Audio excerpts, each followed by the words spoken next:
या को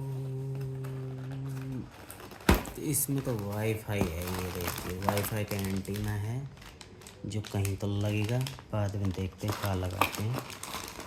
ये हो गया अपना एंटीना, साइड में रखते हैं। अब उठाते हैं अपना मदरबोर्ड।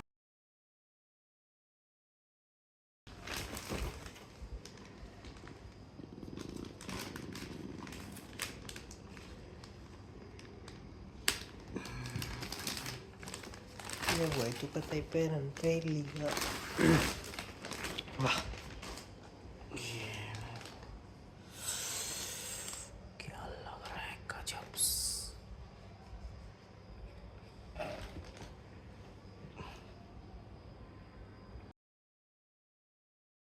अच्छा जी साहब, इसके साथ क्या है? कुछ सीढ़ी सीढ़ी सीढ़ी what is this? ये क्या है भाई? ये मोटरोला, इसका पिन विन है। वो मोटरोला, इसका पिन विन है। ये पिन्स, कुछ तो पिन्स है, और ये इसकी कुछ पेपर वर्क है। थोड़ा सा टिंटू टिंटू करता हूँ मैं, टिंटू।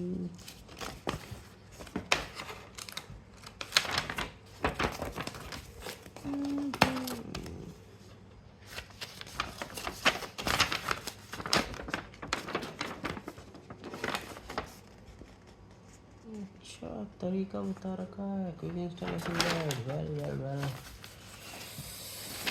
तो चलो दोस्तों, ये है हमारा, कुछ चीज़ें हैं, कुछ केबल्स हैं। अभी पता नहीं कहाँ काम आएंगी, क्यों काम आएंगी, पर जो है यही है।